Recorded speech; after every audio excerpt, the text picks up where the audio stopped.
حضرت ابوبکر صدیق کی خلافت کا دور شروع ہوا. پہلا دن تھا، حضرت ابوبکر صدیق نے اعلان فرما دیا. اب مسجد نبوی کا پہلا خطبہ خلافت کے بعد کا سنو توجہ سے. سیدنا ابوبکر صدیق رضی اللہ تعالیٰ عنہ فرماتے ہیں، اے مسلمانوں، اللہ سے ڈرو، کمزوروں پر ظلم نہ کرو، اور نہ حق کسی کے ساتھ ظلم کا یا زیادتی کا معاملہ کبھی ہونے نہ پائے.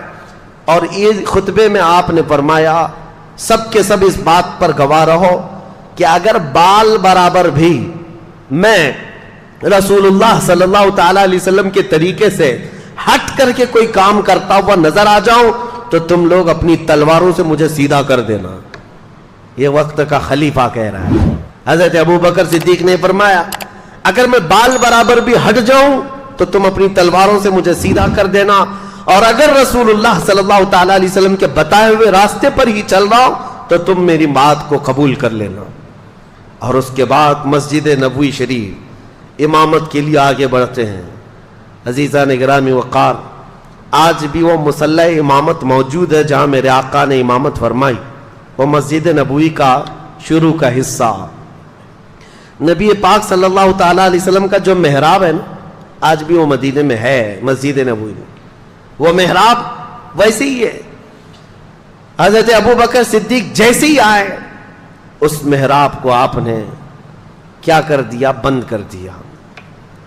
جہاں رسول کریم صلی اللہ علیہ وسلم، جیسے یہ محراب ہے، اس محراب کو بند کر کے آپ نے دیوار چندی، ایک دیوار بنائی، اور پیچھے آ گئے مصلی لے کر، پیچھے کی طرف آ گئے. لوگوں نے کہا وہ رسول اللہ کا محراب، رسول کریم صلی اللہ تعالی علیہ وسلم کا محراب ہے. آپ نے وہاں پر دیوار لگا دی اور آپ پیچھے مصلی لے کر کے آ گئے. اللہ اکبر، کمال عشق دیکھو. کہتے ہیں میں نہیں چاہتا کہ جہاں رسول اللہ کے قدم ہو میرے قدم ہو، بلکہ میں نے مصلی پیچھے اس لیے ہٹا لیا کہ جب میں سجدے میں جاؤں تو میرا سر وہاں ہو جہاں رسول اللہ کے قدم تھے. بخدا خدا کا یہی ہے در، نہیں اور کوئی مفر مقر، جو وہاں سے ہو یہیں آ کے ہو، جو یہاں نہیں تو وہاں نہیں. اعلیٰ حضرت نے جو فرمایا ہے، حضرت ابوبکر صدیق نے کہا کہ میرا سر وہاں لگے جہاں رسول اللہ کے قدم لگتے تھے، کیونکہ حضور پیچھے کھڑے ہوتے اور پیشانی حضور کی محراب کے اندر ہوتی. آپ نے وہ پیشانی کی جگہ حضور جہاں سجدہ کرتے تھے اس کو بند کر دیا، اس لیے کہ کبھی کسی اور کا پیر وہاں نہ پڑنے پائے جہاں رسول اللہ کی پیشانی لگی. یہ خلافت کا دور شروع ہوا تو آپ نے اعلان فرمایا، اے لوگوں، صدیق اکبر رضی اللہ تعالیٰ عنہ فرماتے ہیں کہ اے لوگوں، دیکھو مدینہ طیبہ میں آج جو حالات پیدا ہو چکے ہیں ان سب کے لیے فوری طور پر کوئی تدبیر اختیار کرنا ضروری ہے. کیا کیا حالات تھے، چیلنجز میں آپ کے سامنے رکھتا ہوں، آپ خود محسوس کر لیں گے کتنا ڈیفیکلٹ تھا ڈیسیژن لینا. زکوٰۃ کے منکرین پیدا ہو گئے، وہ بھی سینکڑوں کی تعداد میں، کہتے ہیں زکوٰۃ ہم نہیں دیں گے. اچھا، ایک مسئلہ یہ تھا، حضور نے اپنی وفات کے چند دن پہلے ہی حضرت اسامہ بن زید، حضور صلی اللہ تعالیٰ علیہ وسلم کے منہ بولے بیٹے حضرت زید جو جنگ موطا میں شہید ہوئے، ابھی جمعہ کے بیان میں نے عرض کیا تھا، حضور صلی اللہ علیہ وسلم نے اپنا جھنڈا دے کر بھیجا تھا. موطا جارڈن کا ایک علاقہ ہے. یہ جنگ کیوں ہوئی تھی یہ بھی میں نے بتایا ہے.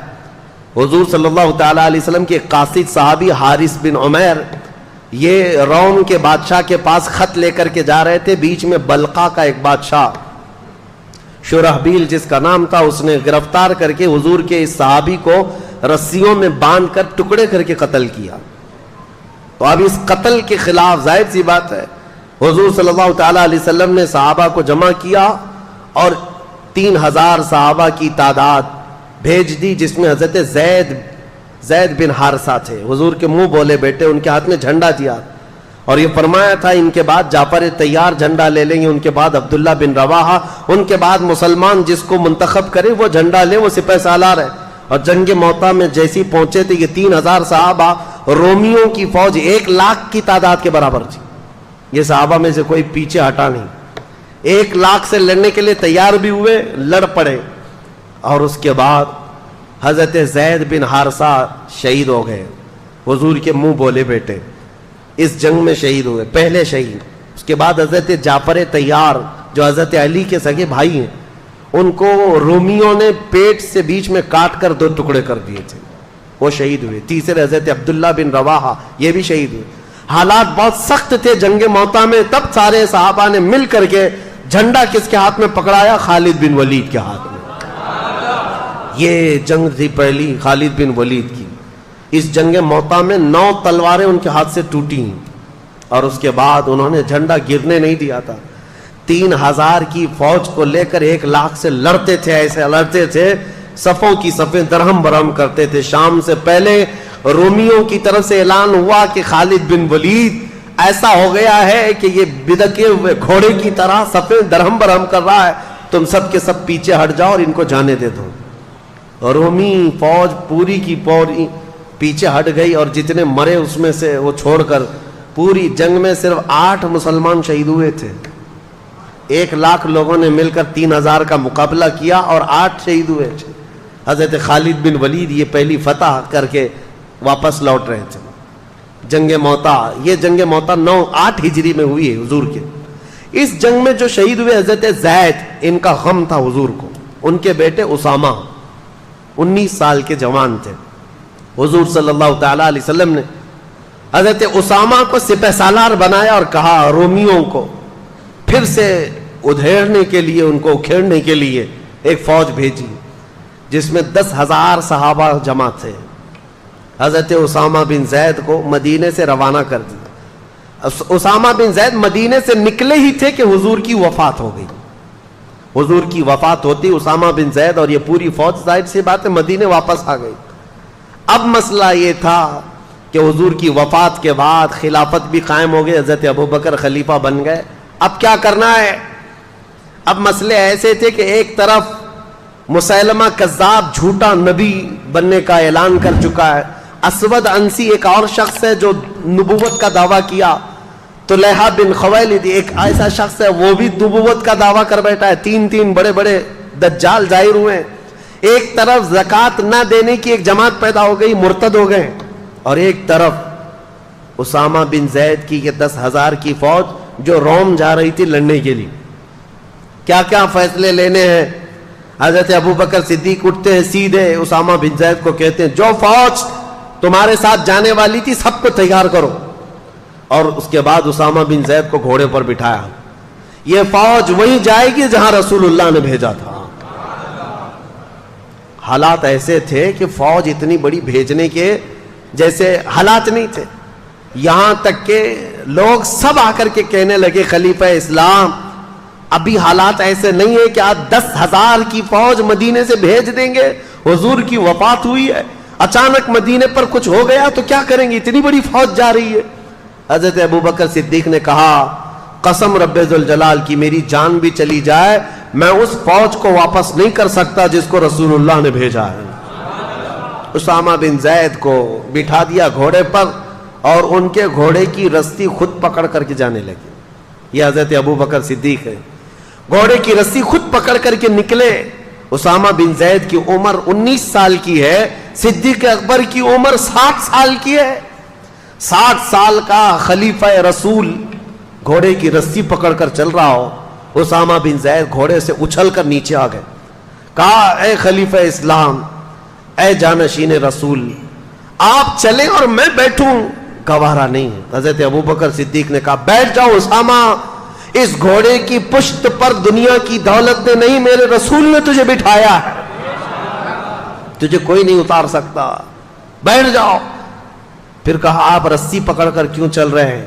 کہا خلافت کی ذمہ داریاں ایسی آ گئیں کہ مدینے کی سیکیورٹی بھی ہے، ان دجالوں سے مقابلہ بھی ہے، منکرین زکوٰۃ سے بھی لڑنا ہے۔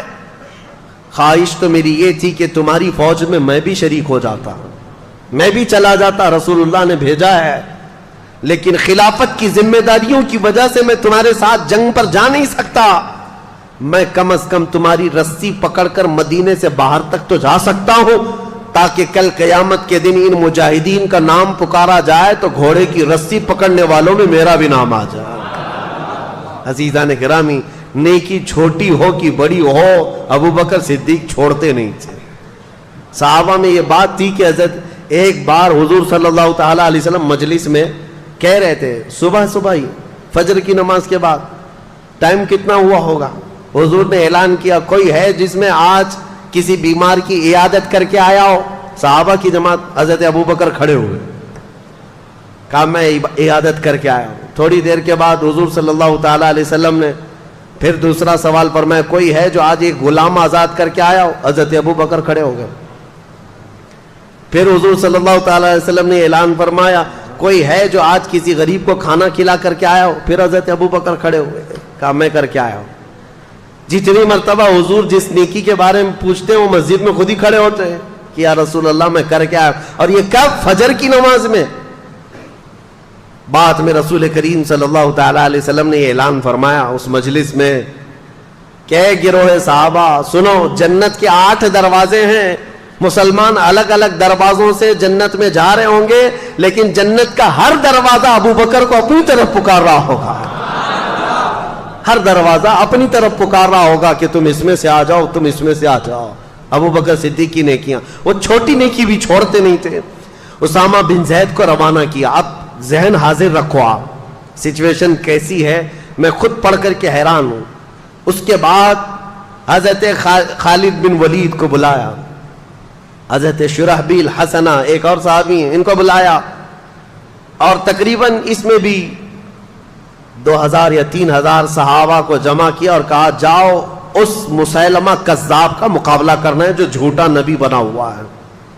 یہ گئے جھوٹے نبی کے مقابلے کے لیے. جب گئے تھے لوگ, اس وقت حضرت خالد بن ولید اپنی ایک چھوٹی سی جماعت لے کر کے الگ اسود انسی اور طلحہ بن خویلد جو 2 اور جھوٹے نبی تھے, کہا میں ان کا کام پہلے کر کے آتا ہوں.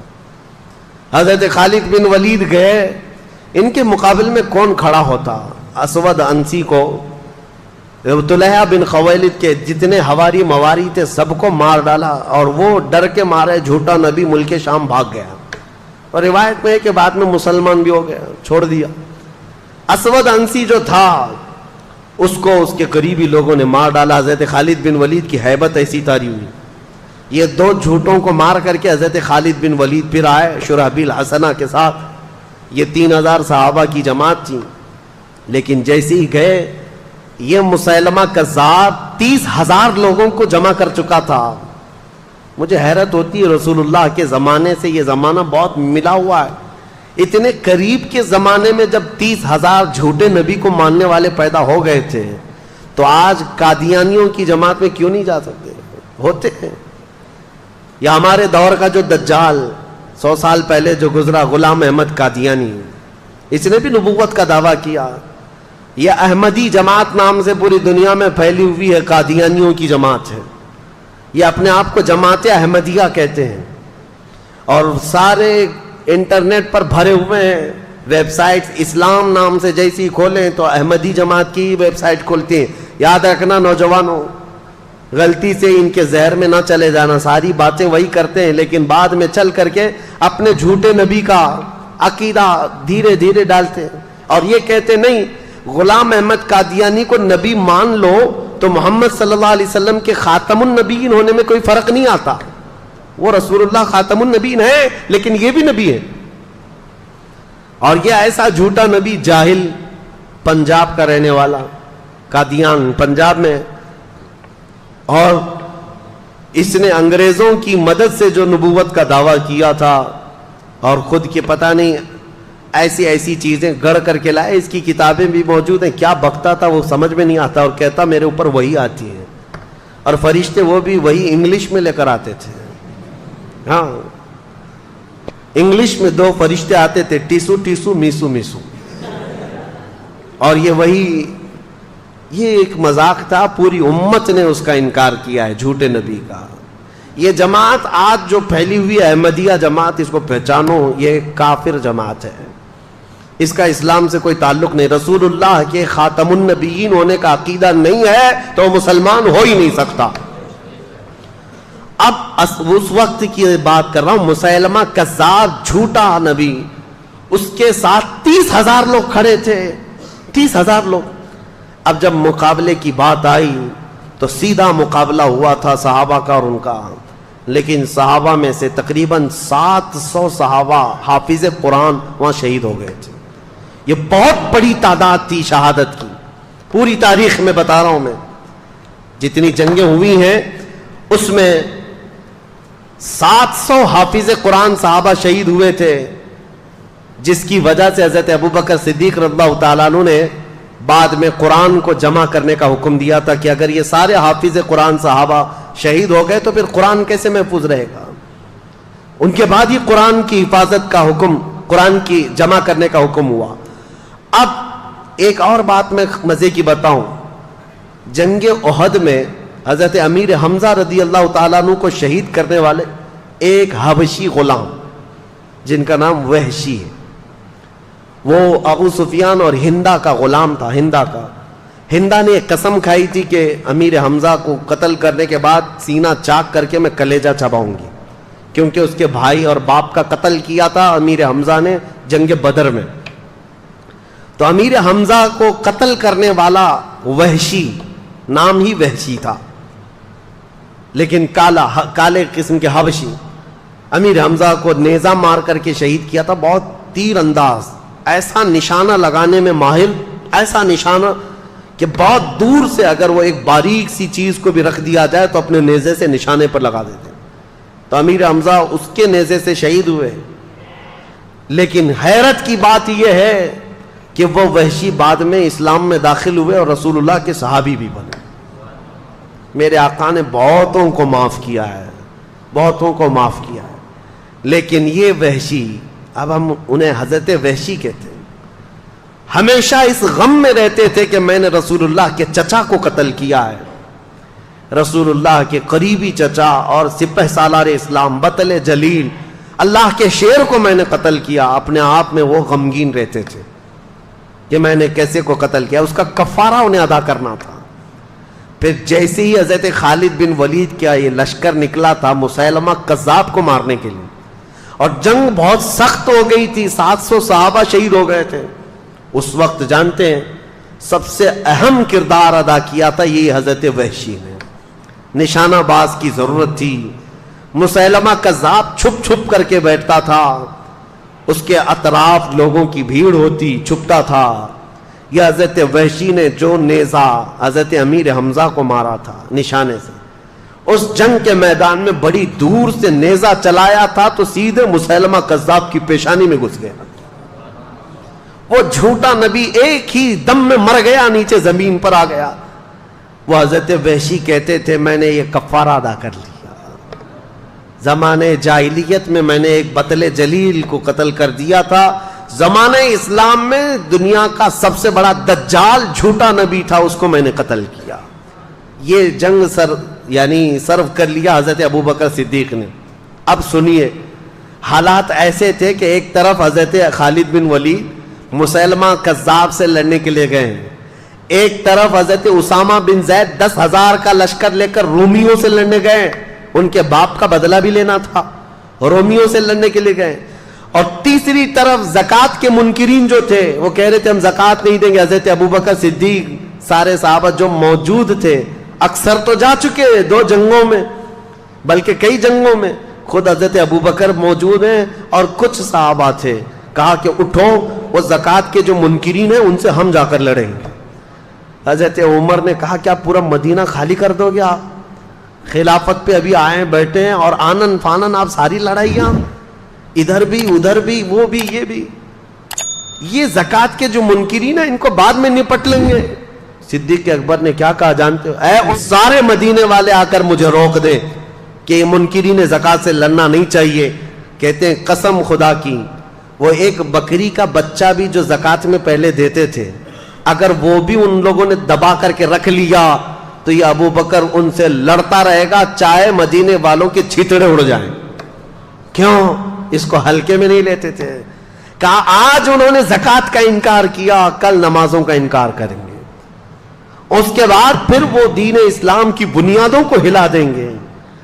یہ ہوتی ہے خلافت کی اہم ذمہ داری کو سمجھنا. برائی جب شروع ہو تو اس کے ناکے پر ہی روک لگا دینا چاہیے. یہ نہیں کہ بڑھنے کے بعد دیکھیں گے مقابلہ کر کے روک لیں گے، نہیں. حضرت ابو بکر صدیق نے منکرین زکات سے لڑنے کے لیے بھی صحابہ کو بھیج دیا, اور یہ تینوں محاذ پر گئے ہوئے صحابہ کوئی بھی ناکام واپس نہیں لوٹا, کوئی ناکام نہیں لوٹا. حضرت اسامہ بن زید کی عمر تو 19 سال کی تھی, رومیوں کے دانت کھٹے کر کے ان کو کھدیڑ کر کے واپس تشریف لائے. خالد بن ولید اسود انسی کو بھی مار دیا, طلحہ خویلد کا فتنہ بھی ختم کیا, مسیلمہ کذاب جھوٹے نبی کو بھی مار دیا. سب فتنے ختم کر کے حضرت خالد بن ولید وہاں سے لوٹ رہے تھے. اور یہ منکرین زکات کے لیے جو صحابہ گئے تھے وہ سارے منکرین زکات جو زکات دینے سے انکار کر رہے تھے ایسے ڈر گئے کہ سچی توبہ کیا اور ساری زکاتیں لا کر مدینے میں جمع کر دیا. یہ سارے فتنے ایک ساتھ ختم کیے تھے سیدنا ابو بکر صدیق رضی اللہ تعالی. خلافت, سیاست اور حکومت. اس کے بعد کیا آپ کب سوتے تھے, کب جاگتے تھے اور کب یہ سارے کام کرتے تھے؟ یہ ایک صحابی حضرت مسنہ, ابھی یہ سب واپس آئے نہیں ہیں. سنو, اسامہ بن زید آئے نہیں, خالد بن ولید آئے نہیں, زکات کے منکرین آئے نہیں. ایک صحابی عراق سے آئے, عراق کے رہنے والے حضرت مسنہ رضی اللہ تعالی, یہ خود مسلمان تھے اور ان کا خاندان عیسائی تھا. یہ آئے اور کہا اے خلیفہ اسلام, عراق کے لوگ, ملک شام کے لوگ, ایران کی حکومت تھی اس وقت, میں نے تاریخ میں پہلے ہی بتایا, پرشین امپائر, فارس کے لوگ, یہ مسلمان یہ عربوں سے اتنا شدید چڑھتے تھے. اب سنیے, عرب کی اور ایران کی جنگ آج کی نہیں ہے, یہ بہت پرانی ہے. آج بھی ان لوگوں کی لڑائیاں چلیں, ایرانی عربوں کو نہیں مانتے, عرب ایرانیوں کو نہیں مانتے. یہ بہت پرانی ان کی شقاوت ہے, آپس میں دشمنی ہے. ایران کا جو بادشاہ تھا کسرا اس وقت, خسرو پرویز, یزدگرد اور پھر جو ہے بزرج مہر, یہ سب وہ بادشاہ ہیں ایران کے جو کسرا کہلاتے تھے. یہ کوئی عرب آدمی ان کے ہاں نظر آتا تو اس کے کندھے کاٹ دیتے تھے. عربوں سے اتنی نفرت کرتے تھے, اور عرب لوگ بھی ان سے نفرت کرتے تھے, ایرانیوں کو برداشت نہیں کرتے تھے. کبھی کبھار ایرانی جو ہے حکومت کرتے کرتے یمن تک آ گئے, حجاز مدینے تک بھی آ گئے تھے. عرب لوگوں کی ان کے ساتھ جنگیں چلتی ہی رہی ہیں. اب جب اسلام آیا اور اس کا رعب و دبدبہ قائم ہوا تو جانتے ہیں رسول اللہ کا خط لے کر کے ایک صحابی گئے تھے خسرو پرویز بادشاہ کے پاس. اس نے رسول اللہ کا خط پھاڑ کر پھینک دیا تھا, اور جو قاصد صحابی آئے تھے ان کا قتل کر دیا تھا, اور کہا غلام مجھے حکم دیتے ہیں اسلام میں آؤ. عربوں کو غلام سمجھتے تھے, حقیر سمجھتے تھے عربوں کو. ایرانیوں کی فطرت یہ بہت پرانی ہے, اب تو مسلمان ہوئے ہیں, بہت زمانہ ہو گیا ہے, لیکن وہ جو ایرانی تھے آگ پرست, آتش پرست, آگ کی پوجا کرنے والے, وہ عربوں سے شدید اختلاف رکھتے تھے. اور حضور صلی اللہ تعالیٰ علیہ وسلم نے فرمایا بھی تھا اس بادشاہ کے بارے میں, جس نے میرا خط پھاڑا اللہ اس کی سلطنت کو پھاڑ دے گا. حضور کی زبان سے نکلا تھا. اب حضرت ابو بکر صدیق کی خلافت کا دور ہے, ایرانیوں کا بھی دبدبہ ہے. ایران جو ہے یہ اتنا ہی نہیں تھا جو آج ہے, وہ فارس جو ہے اس میں عراق بھی آتا, ملک شام بھی آتا, پھر ایک رومن امپائر جو ٹرکی تھا. اس زمانے میں قسطنطنیہ جو استنبول شہر ہے آج, یہ روم کا دارالخلافہ تھا, کیپٹل سٹی تھی, راجدھانی تھی. وہاں سے سارے رومی حکومت کرتے تھے. روم کے اندر تقریباً 40-50 آج کی کنٹریاں آتی تھیں اس زمانے. تو ایک طرف وہ تھے, ایک طرف یہ تھے. تو حضرت مسنہ جو عراق کے تھے وہ آ کر حضرت ابو بکر کے پاس اتنا کہنے لگ گئے کہ عراق میں ہم چاہتے ہیں کہ اسلام لے کر کے جائیں, وہاں ایرانیوں کا بڑا دبدبہ ہے, آپ کیا فرماتے ہیں؟ حضرت ابو بکر نے پوچھا, سارے صحابہ جو جنگوں پہ جا چکے ہیں اب ایک طرف آئے اور کہہ رہے ہیں عراق جانا ہے. کہا پہلے جاؤ تم اپنے خاندان کو مسلمان کرو. وہ گئے, ان کا خاندان ان کی تبلیغ پر پورا اسلام لایا. حضرت ابو بکر صدیق صرف حضرت مسنہ کے خاندان کو اور چند صحابہ کو کہتے جاؤ عراق پہنچو, اور اگر ایران کے بادشاہ کا کوئی وزیر جو وہاں پر تھا, وہاں پر جو موجود تھا, اس نے اگر مقابلہ کیا تو تم ان کے ساتھ جنگ کرنا. یہ حضرت ابو بکر صدیق کی غیرت ایمانی دیکھو, جذبہ تو دیکھو. ایک خاندان اور تھوڑے صحابہ کو ایران جیسی حکومت کے کسی وزیر سے لڑنے کے لیے بھیج دیے, اور وہ صحابی بھی ہیں, ایسا نہیں کہہ رہے ہیں کہاں بھیج رہے ہیں آپ, وہ بھی ایمان کامل کے ساتھ چل پڑے. بیچ راستے میں تھے حضرت خالد بن ولید, یہ مسیلمہ کذاب کو قتل کر کے آ رہے تھے، حضرت ابوبکر نے یہیں سے خط لکھ دیا خالد بن ولید کو کہ مدینے مت آنا، جتنے صحابہ تمہارے ساتھ بچے ہیں ان سب کو لے کر کے عراق کی فتح کرنے چلے جانا۔ مدینے آنے تک بھی نہیں دیا۔ حضرت خالد بن ولید خط کو چومتے ہیں اور وہیں سے عراق چل پڑتے ہیں۔ ان میں سے کوئی ایک نے بھی یہ نہیں کہا گھر جائیں گے آرام کریں گے۔ حضرت خالد بن ولید اپنے صحابہ جتنے تھے بچے ہوئے ان کو لے کر حضرت مثنیٰ کے ساتھ جمع ہو گئے اور عراق کی طرف چل پڑے۔ اللہ اکبر، میں اب یہ ساری چیزیں بیان بھی نہیں کر پاؤں گا، اتنی فتوحات حضرت خالد بن ولید کی ہیں، نام یاد نہیں رہ جاتے۔ جاتے ساتھ آپ نے عراق کی سرحد پر داخلہ کیا اور جو وہاں کا باج گزار تھا، جو بادشاہ بنا ہوا عراق کا تھا، وہ ایران کا باج گزار، ایران کا وزیر تھا، وہ بھی کٹر آتش پرست۔ اس کو سیدھے حضرت خالد بن ولید نے یہ پیغام بھیجا، اسلام لاؤ، امن کے ساتھ رہو، یا تو پھر ہمیں ٹیکس دو، یا ہماری حکومت کو تسلیم کرو، یا ہمارے ساتھ جنگ کرو، اس لیے کہ تم نے ہمارے عربوں کو بہت مارا ہے، مسلمانوں کو بہت مارتے ہو۔ جیسے حضرت خالد بن ولید کا یہ خط پہنچا تو عراق کا جو باج گزار تھا وہ حیرت میں آیا، کہا مسلمانوں کی اتنی ہمت کہ یہاں تک آ گئے، اور اس نے ایران کے بادشاہ کو خط لکھ کر کے بھیجا کہ ایک لشکر آیا ہے مسلمانوں کا۔ خط تو بھیجا لیکن خود اپنی فوج لے کر لڑنے کے لیے آ گیا دریائے فرات کے قریب، اور حضرت خالد بن ولید نے اپنے صحابہ کو اتارا میدان میں۔ 2 دن کی جنگ چلی تھی کہ اس وزیر کو ہی قتل کر ڈالا۔ علاقہ پورا پرچم اسلام سے لہرایا۔ یہ پہلا دخول تھا حضرت خالد بن ولید کا عراق میں، اور اس کے بعد جیسے جیسے آگے گزرتے گئے، خسرو پرویز جو بادشاہ تھا ایران کا، اسے خبر ملی کہ عراق میں لوگ داخل ہو گئے، میرے وزیر کو مار بھی ڈالا، تو اپنے 2 مشہور وزیروں کو اس نے طلب کیا جن کو اس زمانے کی آگ کہا جاتا تھا، ان کے ساتھ اس خسرو پرویز نے 1 لاکھ کی فوج دے کر بھیجا کہ یہ خالد بن ولید کا معرکہ سر کراؤ۔ اب یہاں حضرت خالد بن ولید کے انٹرنس کو روکنے کے لیے ایران کی بہت بڑی فوج آئی تھی۔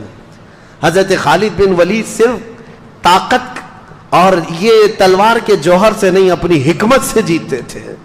وہ ایسی حکمت اپناتے تھے جنگوں میں، صحابہ کی ٹکڑیاں کہاں چھپاتے کسی کو پتہ بھی نہیں چلتا، ہر ایک کو تازہ دم میدان میں اتارتے تھے، ہر ایک کو جوہر کے ساتھ اتارتے۔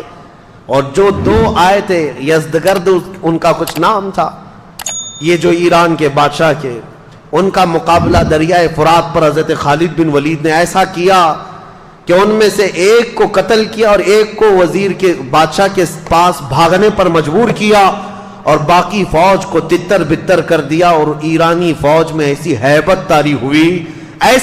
طاری ہوئی کہ وہ بدکے ہوئے گھوڑوں کی طرح بھاگتے تھے اور کہتے تھے جنات آ گئے ہمارے ہاں، جنات آ گئے۔ یہ چند صحابہ کی جماعت تھی۔ عراق میں داخل ہوتے گئے، عراق کا کافی حصہ خالی ہو گیا، تو حضرت خالد بن ولید نے حضرت قعقاع ایک صحابی ہیں، ان کو عراق کا گورنر بنایا، اور وہاں سے پھر نکل پڑے، کہا میں اب ملک شام بھی فتح کر کے رہوں گا۔ مدینے واپس نہیں آئے۔ اللہ اکبر، اس بطل جلیل کو لاکھوں سلام۔ خالد بن ولید سیف اللہ المسلول، میں سوچتا ہوں کیا ان کا گھر نہیں تھا، کیا ان کے بیوی بچے نہیں تھے، مہینوں گزارتے تھے، اور خالد بن ولید نے پورا عراق فتح کر لیا تھا۔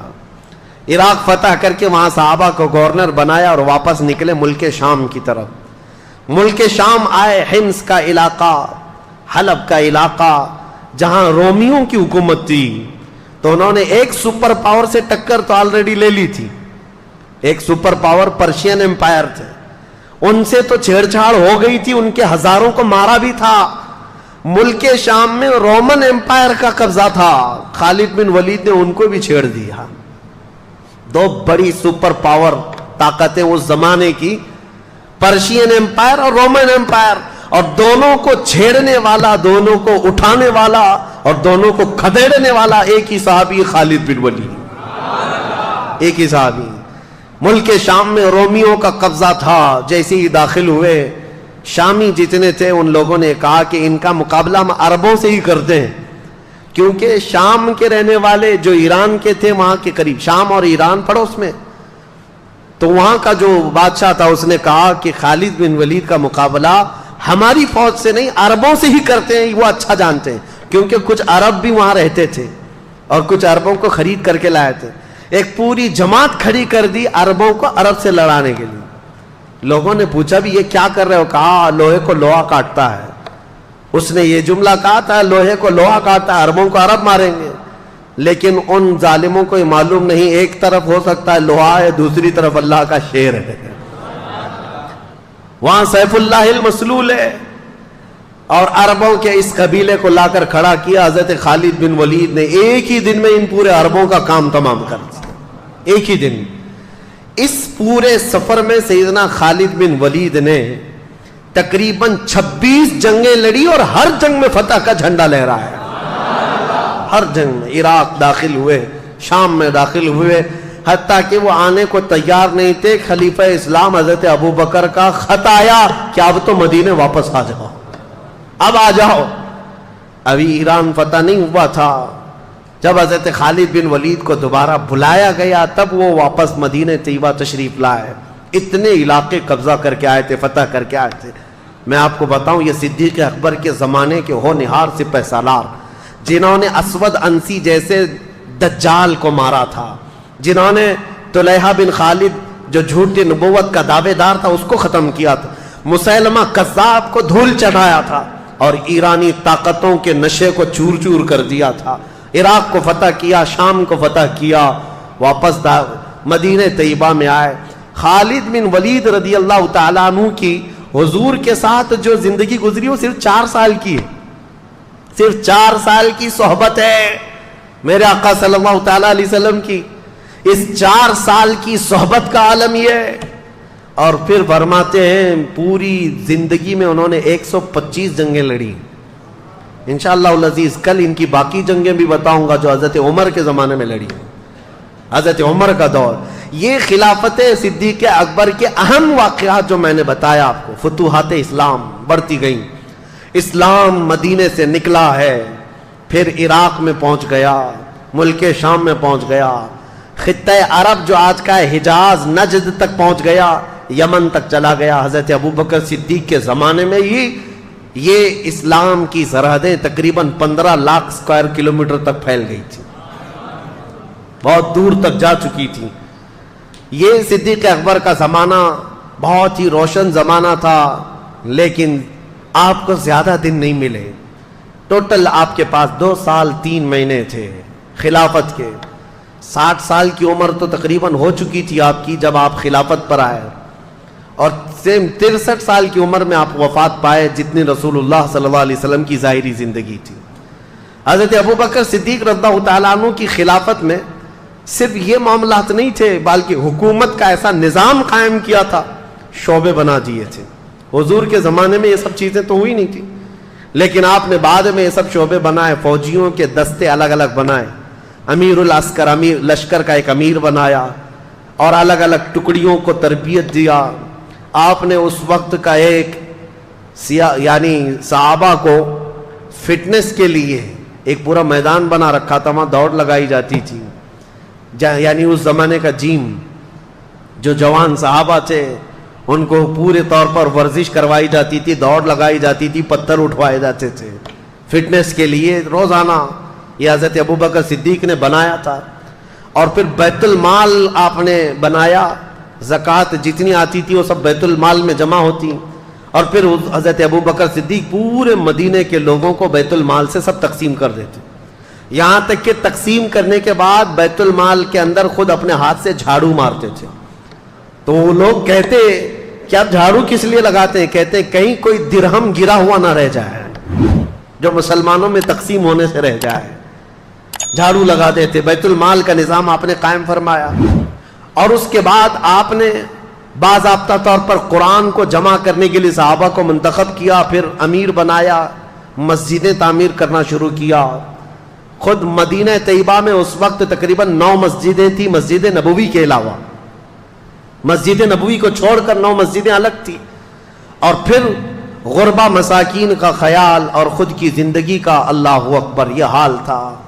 خلافت 2 سال 3 مہینے 4 دن کے قریب چلی، اور بالکل روشن خلافت جس میں سیدنا عمر فاروق، حضرت عثمان غنی، حضرت علی کرم اللہ وجہ الکریم سبوں نے حصہ لیا ہے، اور اسلام کو پورے دور دراز تک پھیلانے میں ہر صحابی نے بڑا کردار ادا کیا۔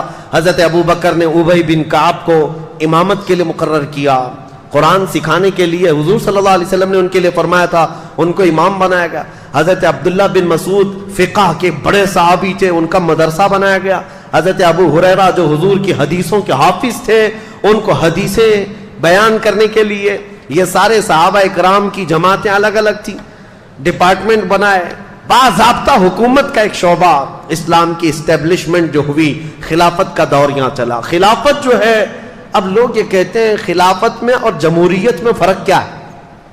جمہوریت یعنی ڈیموکریسی، دونوں میں بڑا فرق ایک وہ ہے کہ ہوتا یہی ہے، جمہوریت جس کو آپ ڈیموکریسی کہتے ہیں، for the people, by the people, to the people, اب یہاں پر یہ انگلش کا جو فارمولہ ہے وہ بہت دور ہو گیا، فار دا پیپل اور BUY بائی دا پیپل، یہ اب ڈیموکریسی ہو گئی ہے، یہ اب لوگوں سے بہت دور، فار دا نہیں ہے، فار دا پیپل ہو گئے، یہ جمہوریت آج ہو رہی۔ یہاں پر جو ڈیموکریسی ہے اس میں یہ کہا تو جاتا ہے لوگوں سے، لوگوں کے لیے لوگ ہی حکومت کریں گے، صحیح ہے، یہی ہے، یعنی آپ منتخب کریں گے، آپ اپنا امیر بنائیں گے، آپ اپنا وزیر بنائیں گے، اور جس کو بنائیں گے وہ لوگوں کے لیے، اگرچہ آپ نہیں بنا پاتے، ابھی تک نہیں، ایسا کوئی بنا ہی نہیں جو ہمارے لیے ہو، وہ سب اپنے خزانے جمع کرنے کے لیے ہوتا ہے، جس کو بھی بٹھاؤ یہاں پر تخت پر وہ سب سے بڑا چور نکلتا ہے،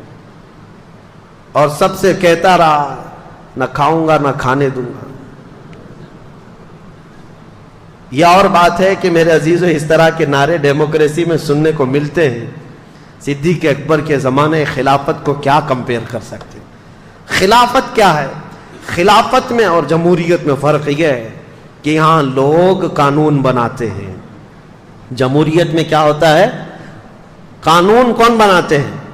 لوگ قانون بناتے ہیں، اور خلافت میں قانون لوگوں کے نہیں اللہ کے قانون ہوتے ہیں، حاکم اللہ ہے، قوانین اس کے ہوں گے جو آلریڈی مرتب ہیں، اور اس میں امینڈمنٹ نہیں آئے گا، اس میں بار سنشودن نہیں لایا جائے گا۔ قرآن جو اترا ہے وہ صبح قیامت تک کے لیے ہے، اور خلافت کا نظام قرآن سے اور رسول اللہ کی احادیث سے چلے گا، یہ فرق ہے۔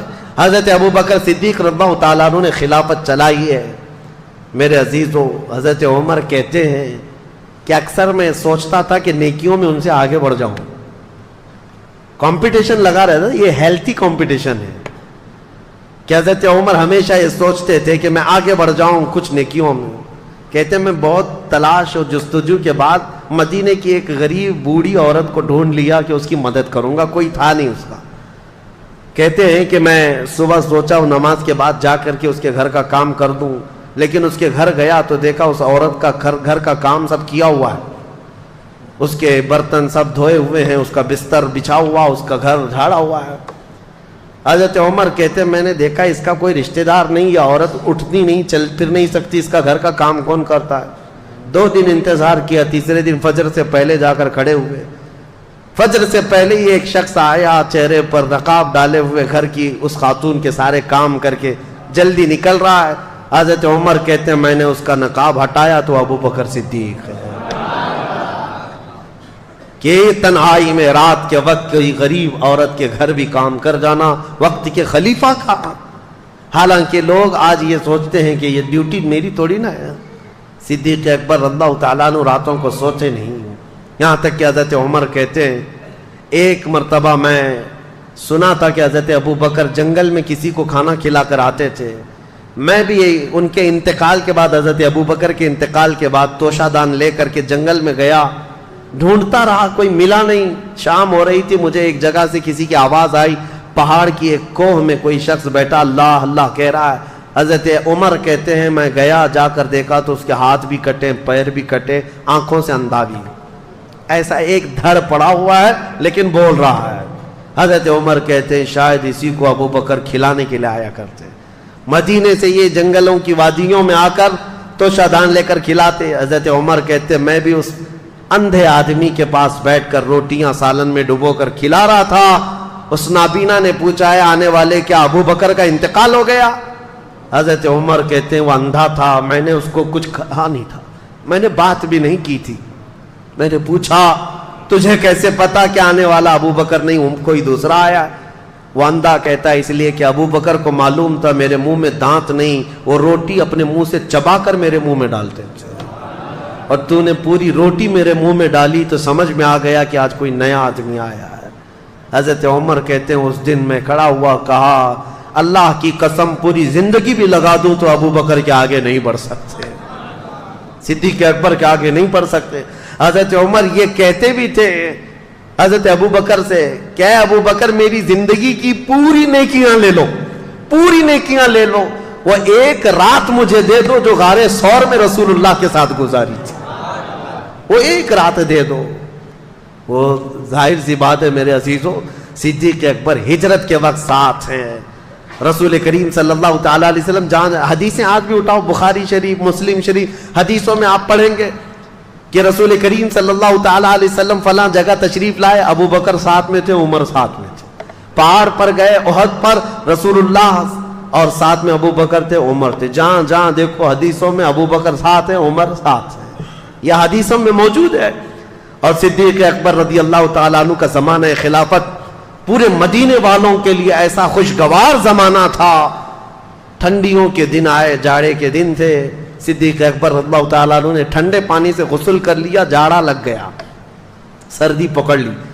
ربیع الاخر کا مہینہ تھا اور اسی جاڑے کی شدت نے آپ کو ایسا کمزور کر دیا, اتنا کمزور کر دیا کہ آپ مرض الموت میں آ گئے, موت کی بیماری. بستر پر آئے, لوگ آنے لگے. اس وقت آپ سے بھی یہ کہا گیا کہ آپ کسی کو جانشین مقرر کریں, تو آپ نے صرف یہ کہا تھا کہ عمر سب سے بہترین شخص ہیں, تم چاہو تو منتخب کر لو اپنے اعتبار سے.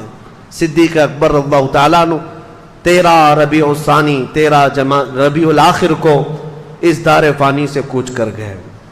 وہ اس دنیا سے پردہ فرما گئے, لیکن یہ وصیت کر گئے تھے کہ اے میرے لوگوں, اے میرے ساتھیوں, مجھے غسل دینا, کفن پہنانا, میرا جنازہ تیار کر کے رسول اللہ کے حجرے کے سامنے رکھ دینا, اور اجازت لینا اے اللہ کے رسول آپ کا دوست آپ کے ساتھ دفن ہونے کی اجازت چاہتا ہے, اگر اشارہ مل جائے تو مجھے حضور کے ساتھ دفن کر دینا, اور اجازت نہ ملے تو جنت البقیع میں عام مسلمانوں کے ساتھ دفن کر دینا.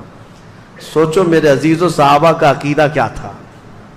حضور کی وفات ہو چکی, حضور کی قبر کے پاس جا کر حضرت ابو بکر کہتے ہیں اجازت لینا, اور صحابہ نے بھی یہ نہیں کہا کیسے ہم اجازت لیں گے.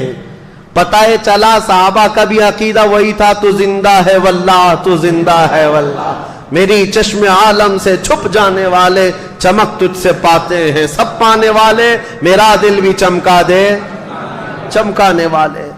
صدیق اکبر رضی اللہ تعالیٰ عنہ کی وفات کے بعد, آپ کی غسل کے بعد, تکفین و تجہیز ہونے کے بعد حضرت عمر فاروق نے آپ کی نماز جنازہ پڑھائی.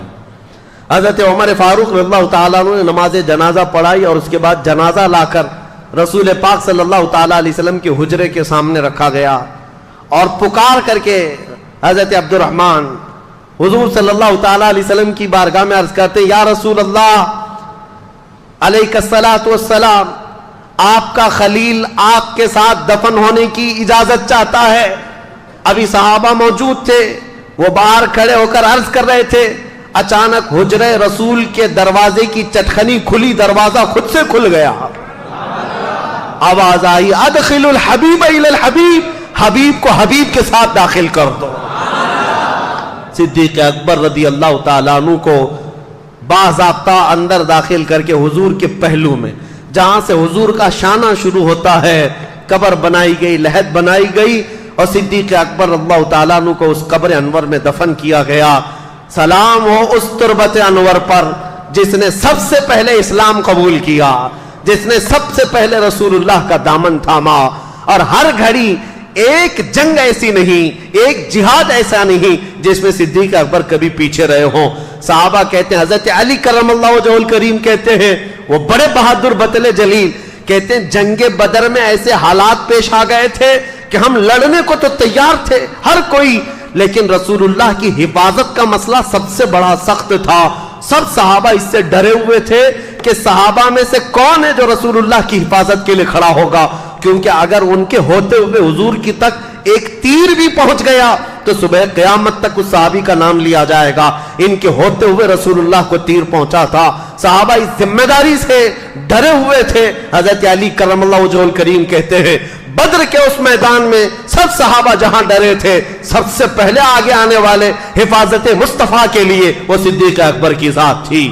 کہا میں آگے رہوں گا. حضرت ابو بکر صدیق بدر کے میدان میں حضور کے محافظ بن کر ڈیفنس کے طور پر ایسے کھڑے تھے. عزیزان گرامی, یہ ایک وقت نہیں, ہجرت کا سفر یاد کرو.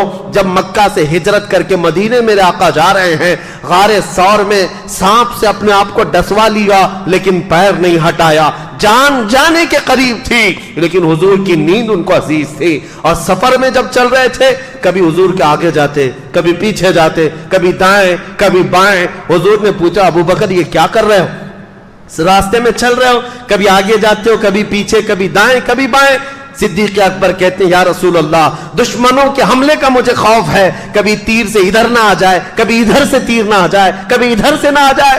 بار بار ڈر کر کے چاروں طرف حضور کے گھومتے تھے کہ کوئی تیر آئے تو حضور تک نہیں پہلے مجھے لگ جائے. حضور کی حفاظت کا اس قدر خیال کرنے والا مسلمانوں کا عظیم خلیفہ. اور پھر جانتے ہو مدینہ قریب آ رہا تھا ہجرت کے وقت, ان کی وہ ادا مجھے بڑی عجیب لگتی ہے, بڑی بھا جاتی ہے, کسی کی سوچ وہاں تک نہیں جاتی. حضور کے ساتھ صدیق اکبر آ رہے ہیں مدینے میں, مدینے والے بے تاب تھے, بے قرار تھے. حضور کا استقبال کرنے کے لیے پورے اونچے ٹیلے پر کھڑے ہو گئے تھے ثنیۃ الوداع کی گھاٹی میں. بچیاں ہیں, جوان ہیں, بوڑھے ہیں, حضور کی ایک جھلک دیکھنے کے لیے کھڑے تھے. اور جب ابو بکر صدیق اور رسول اللہ مدینے کے قریب تر آنے لگے, صدیق اکبر نے کیا کیا, اپنا جبہ اتار دیا. اپنا جبہ اتار کر کے اونچا کر کے رسول اللہ پر سایہ کرنے لگ گئے. حضور صلی اللہ تعالی علیہ وسلم پر کپڑا اس طرح سایہ کر کے چلنے لگے. پورے سفر میں تو یہ نہیں کیا, مدینہ دکھنے لگا تو جبہ اٹھا کر سایہ کرنے لگ گئے. حضور نے پوچھا اے ابو بکر یہ کیا کر رہے ہو؟ صدیق اکبر کا ایمان دیکھو, کہتے ہیں یا رسول اللہ مدینے والے نئے لوگ ہیں, ابھی انہوں نے آپ کو دیکھا نہیں, کہیں انجان میں مجھ جیسے غلام کو وہ رسول نہ سمجھ لیں. میں اپنا جبہ اٹھا کر آپ پر سایہ اس لیے کر رہا ہوں تاکہ دنیا ہمیشہ پہچانے غلام غلام ہوتا ہے, رسول اللہ کے ساتھ یہ چل رہا ہے.